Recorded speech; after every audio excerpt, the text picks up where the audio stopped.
ना जी।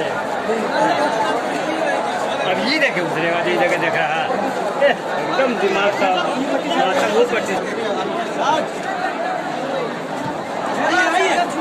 अच्छा ऐसा करो ना, बस जनाजा जो है वो कब्रिस्तान पहुंचने वाला है 1 मिनट में, तो पहुंचा के मैं आता हूँ, ठीक है ना? आज बस मैं इधर के लोग वहाँ जहाँ होगा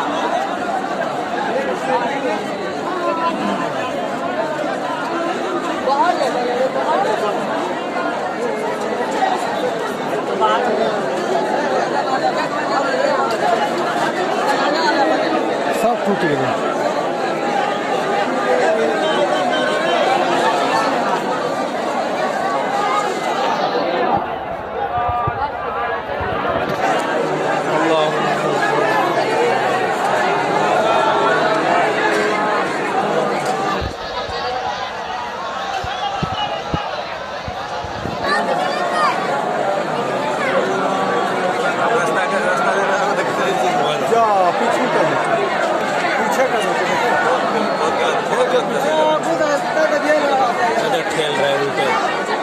उल्टा ठल रहा है, मानने के लिए कोई तैयार नहीं ना है।